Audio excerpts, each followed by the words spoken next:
Hey, good morning. I'm Patricia Murphy. It's Thursday. This is Seattle Now. Despite a formal request, Seattle is unlikely to declare a civil emergency around the influx of LGBTQ people from other states. In a minute, we'll talk about why that was on the table and what might be next with Madison Jones from Seattle Gay News. But first, let's get you caught up.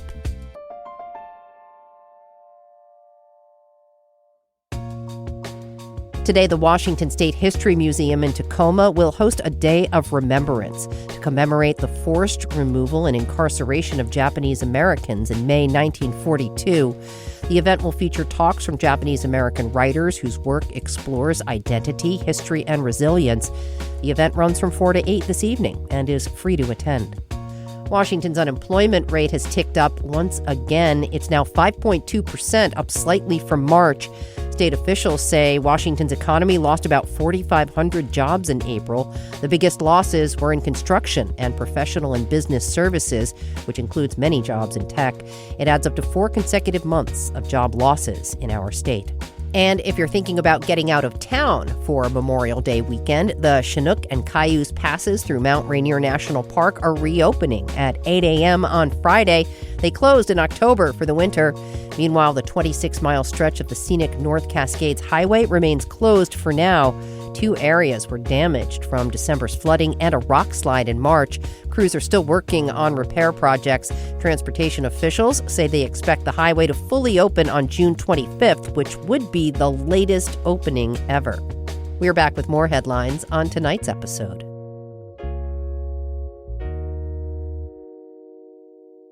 A growing number of LGBTQ people from red states are choosing to move to blue states like Washington. Some recent transplants here point to legislation passed in states like Texas and Kansas that have added barriers to health care and legal recognition. Danny Eschini is the executive director of the Gender Justice League, a Washington-based group that advocates for the rights of trans and gender nonconforming people. She estimates that King County has seen several thousand new transgender residents since November 2024. A lot of her org's work involves policy and helping survivors of violence, but these days they're getting a lot of requests from people trying to relocate. People are fleeing with fear and selling everything they own with arriving with no job, no housing lined up, just literally driving across the country with nothing. Last month, the Seattle LGBTQ Commission called on the city to do more for people displaced because of anti-LGBTQ policies. The commission advises the city on LGBTQ issues. It's made up of appointed volunteers. They wanted Mayor Katie Wilson to designate a civil emergency to help support LGBTQ people arriving from other states. Danny says emergency city support would help organizations like hers survive and expand their services because right now they're doing more with less. We lost 100% of our foundation grants from last year to this year. That's like $230,000 in non-renewals. So we've zero grant dollars this year. And that is a direct result of this administration. And honestly, state, county, and city government have been slow to respond and largely ignored our community. This week, the mayor's office responded to the LGBTQ Commission's request with a no. Madison Jones broke the news about the LGBTQ Commission's request. She's the managing editor at Seattle Gay News. Madison, thanks for coming in. Hi, yes. Thank you so much for having me.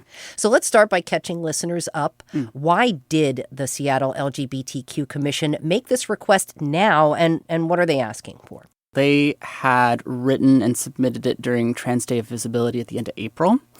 And in the letter, they kind of explained since Trump was elected back in 2024, there's been a significant number of LGBT people in the center of the country who've been relocating to blue cities and blue states, pretty much as a direct result of the anti-LGBT and usually anti-trans legislation that's getting passed. Another important element of the letter is they cite several local Seattle organizations, LGBT organizations, that provide resources to folks like housing and healthcare and things, and essentially said that these organizations are at a crisis point. They're overwhelmed. They don't have nearly enough money and funding and resources to support all of the folks who are relocating here. Did you read the mayor's response to the request? I did. I read it just before we started. What can you make of it? What do you say? It didn't surprise me.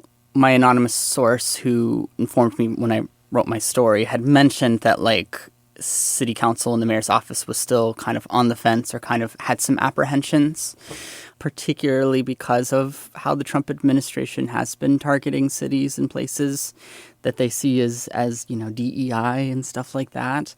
We have a lot of stuff coming up here in the next month. We got FIFA, we got Pride. So I think probably the concern is if the city were to make kind of a big move and do something like that, that would maybe paint a target for Trump and his acolytes to kind of descend on Seattle. So in the letter that Katie Wilson released, she kind of like essentially politely worded like, oh, this is definitely a concern and we're definitely worried and we want to support everyone, but maybe this isn't the right way to go about it kind of thing, kind of like politely like turning away the demand. What could a civil emergency designation do?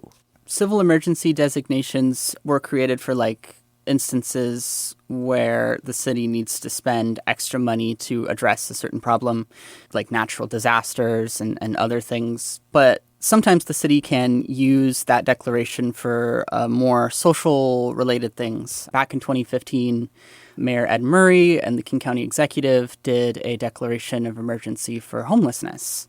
When the city does this declaration, on top of being kind of a symbolic gesture, it does free up certain funds that they can directly tap into to use for those services. We're still technically in that civil emergency for homelessness. The reason why the LGBT Commission wanted the city to do this is because, especially with budget issues and things like that going on, a declaration of emergency would free up this money to be used for those services. More streamlined. It wouldn't be so caught up in red tape. Okay. As indicated by the civil emergency around homelessness, this is not a magic bullet. But what could money do? Money can help support these organizations to provide these services. There's a lot of organizations here in Seattle who've been on the front lines helping these folks, and I've met a lot of them personally. Traction is an organization that focuses a lot on relocating trans and LGBT refugees. There's like mutual aid, like couch networks that I've been invited to. And so they're like, Did you say couch networks? Yes. So like, it'll be just like this informal group of transgender people being like, hey, I got this person who just came here from Arkansas or something, and they're, living in their car. Does anyone have a couch that they can crash on? Or there's even like mutual aid requests. It's like all online, like on a Signal channel. Yeah. But they'll be like, hey, I need, $45 for this thing. Can somebody help me out? So like, I think the most important thing in this situation is like the community is going through this very perilous time. We mentioned at the top there that Washington State and Seattle are welcoming places for LGBTQ people, and listening to you talk about the Couch Network and the Signal channel tells me that there are a lot of different circumstances that bring people here and at different places in their lives. What is available here beyond that network that you're talking about that people are seeking? Probably one of the greatest draws for folks who move to Seattle from other parts of the country is the fact that we have state-level policies and protections that other states don't. I'm a transgender woman, so I went through my transition partially here in Washington, partially up in Canada and BC when I was a grad student. And in those circumstances, I didn't really have a whole lot of difficulty changing my legal name and sex marker, because in the state of Washington, we're very good at training bureaucrats and government agencies to be accepting and to understand these circumstances. In contrast, I have a friend who is from Nebraska, and the last time I talked to her, I believe she still hasn't been able to change her birth certificate in Nebraska because of the fact that the state of Nebraska and Nebraska health department just don't recognize or support transgender people wanting those changes. They don't see it as legitimate. Okay, so there's practical reasons. There's also a fluency in dialogue and compassion and recognition here. The recent murder of UW student Juniper Blessing right now is not being considered a hate crime under the law, but it does have an impact on the trans community. What are you hearing? How are people feeling?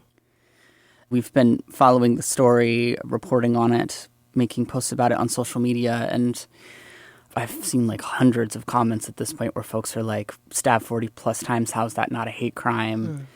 The crime is just so horrendous. It's hard to wrap your head around how that wouldn't be like informed by some sort of hatred. And I absolutely get people's frustrations and anxieties.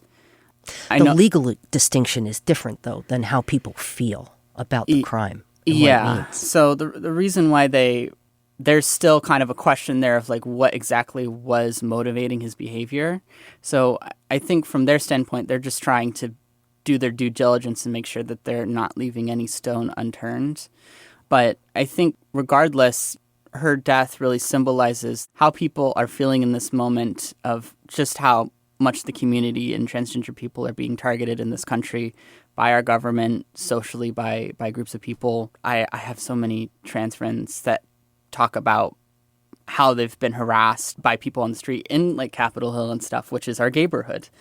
We'll see what the investigation and the prosecutors end up uncovering through the trial and everything. But regardless, I think people feel very unsafe right now, in public, feel very, getting back to our whole conversation about refugees, folks are coming from more hostile environments where like you could face jail time in Kansas for trying to use the bathroom and stuff. So these emotions people are feeling are coming from a really real place and a really real sense of threat.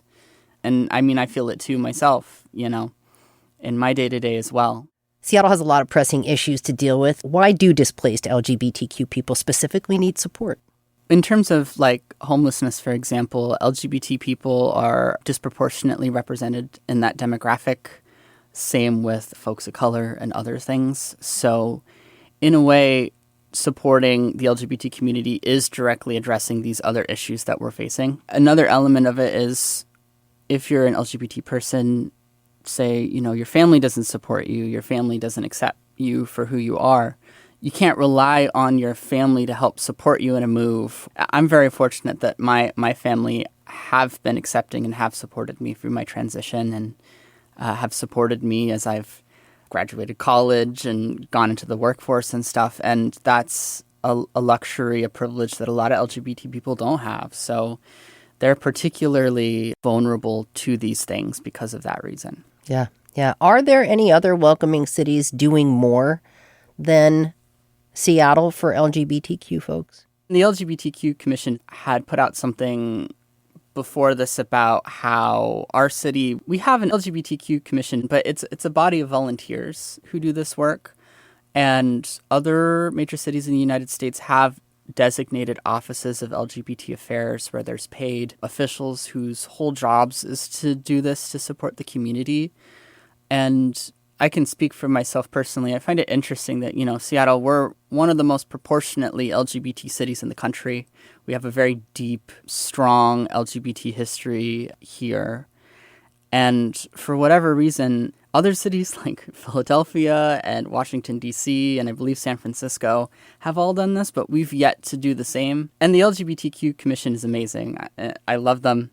But they're all volunteers and they all have to work day jobs and like they can only give so much time and energy to this issue, and we're kind of societally expecting them to kind of just do it on their free time unpaid. This is kind of like unpaid work and labor that can be very emotionally taxing and things, and we're kind of not giving them here in Seattle the same support as similar folks are doing in other cities. The LGBTQ Commission meets tonight. They'll probably take this up. What might happen there? Will you go? Yeah, I'll be there at the commission meeting. Probably that's going to be the main topic of focus, especially now that the mayor has responded. I know that some organizations have already said that they're going to be holding protests in the city to demand that the mayor support this. Mantis is going to be in Cal Anderson on Saturday to have a demonstration. I would expect probably other orgs are going to be doing something similar. All right. To be continued. Absolutely. Seattle Gay News Editor Madison Jones, good to have you in the studio. Thanks for coming in. Thank you so much. Thank you for listening. Take some time to rate the show. Maybe share it with a friend. Today's episode was produced by Brooklyn Jamerson Flowers. It was edited by Caroline Chamberlain Gomez. Our production team includes Andy Hurst, Vaughn Jones, and Paige Browning. Greg Kramer does our theme music. Seattle Now and KUOW Public Radio are members of the NPR network. I'm Patricia Murphy. Talk to you tonight for Evening Headlines.